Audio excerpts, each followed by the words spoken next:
এখন তো ওরাও ফিল করবে কি একটা রেঞ্জারকে ধরে আমরা 11 থেকে 12 দিনে আমার ফ্যামিলি কন্ডিশন কি আছে। 11 দিন কেটে গেছে, এখনো বিএসএফ জওয়ান পূর্ণম কুমার সাউকে মুক্তি দেয়নি পাকিস্তান। অন্যদিকে এবার ভারতের ভূখণ্ডে ঢুকে পড়ায় রাজস্থানে এক পাক জওয়ানকে ধরে ফেলেছে বিএসএফ। একে ভারতবাসীদের অনেকেই ইটের বদলে পাটকেল হিসেবে দেখলেও উদ্বেগ কাটছে না রিশরার সাউ পরিবারের, কারণ এখনো মুক্তি পাননি পাকিস্তান রেঞ্জার্সের হাতে আটক বিএসএফ জওয়ান পূর্ণম কুমার সাউ। তবে বিএসএফ এর হাতে পাক রেঞ্জার ধরা পড়ায় কিছুটা আশায় বুক বাঁধছেন বিএসএফ জওয়ানের স্ত্রী। যাকে ধরে রেখেছে তারও তো ফ্যামিলি কন্ডিশন এরকমই হবে, তো সেই ফিলিংসটা তো ওরাও प्रेशर दिए कि आप उसका बंदा छोड़ दीजिए, तो उन लोग हमारे बंदे को छोड़ देंगे।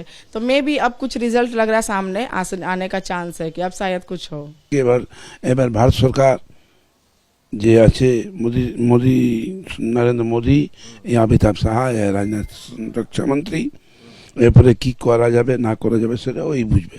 এখানে যেহেতু উত্তেজনা, তাই পাকিস্তান রেঞ্জারদের মনে হয়েছে যে একে আটকে রাখি, কিন্তু কিছু করতে পারবে না, কারণ সেখানে কোনো টেনশন নাই, কোনো মারামারি নাই, কিছু নাই, আটকে রাখতে পারে না। বার্গেনিং করার ক্ষমতাটা ভারতের বেড়ে গেল, নিশ্চয়ই ভারতের সুবিধা হবে। এবার পাক রেঞ্জার ধরা পড়ার পর পাকিস্তান বিএসএফ জওয়ানকে ছাড়তে বাধ্য হবে বলে মনে করছেন প্রাক্তন সেনা আধিকারিকরাও। যুদ্ধকালীন বলে এই আদান প্রদান নিয়ে একটুখানি দর কষাকষি হয়তো হতে পারে। আমি তো মনে করি আমাদের বার্গেন পাওয়ার বেড়েই ছিল, কারণ ভারতবর্ষের ওরা যদি একজনকে মারে তাহলে মনে হয় আমরা তো তাদের গুড়িয়ে দিতে পারি গ্রামের পর গ্রাম বা শহরের পর শহর। তো সেইটা আমাদের ক্ষমতা আছে বলে আমার মনে হয় না যে তারা তাকে কোনো ক্ষতি করবে। তারা চাইছিল যে আরও বড় কিছু চাইবো, যে আমরা হয়তো চাইবো যে এনাকে ছেড়ে দিলে তোমরা ওখান থেকে সরে যাও। তো সেইখানে এটাতে অনেকটা বার্গেন পাওয়ার বেড়ে গেল। একদিকে যখন চরম উদ্বেগের মধ্যে কাটাচ্ছে রিশরার সাউ পরিবার, তখন অন্যদিকে 22 এপ্রিলের কথা ভাবলে দু চোখের পাতা এক করতে পারছেন না পেহেলগাঁওতে নিহত পর্যটক সমীর গুহর পরিবার।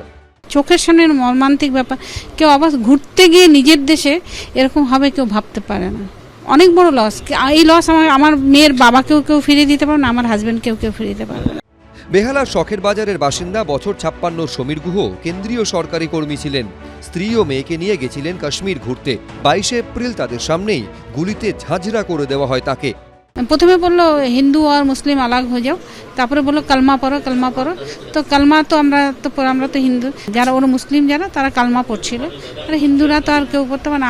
আমাদের সামনে একজন ফরেনার্স ফ্যামিলি ছিল, তাকে আর আমার হাজব্যান্ডকে মাথায় শুট করে দেয়। মেরে দেওয়ার পরে বলছে মোদি কা আদমি হ্যাঁ। রিকশায় আমরা দেখতে পাচ্ছি বিএসএফ এর একজন জওয়ান, আর তাকেও তুলে নিয়ে চলে গেছে। প্রায় 10 দিনের উপরে হয়ে গেল। যার লস আর লস্ট, উনি তো মানে জানেনই না কি হতে চলেছে বা কি হবে।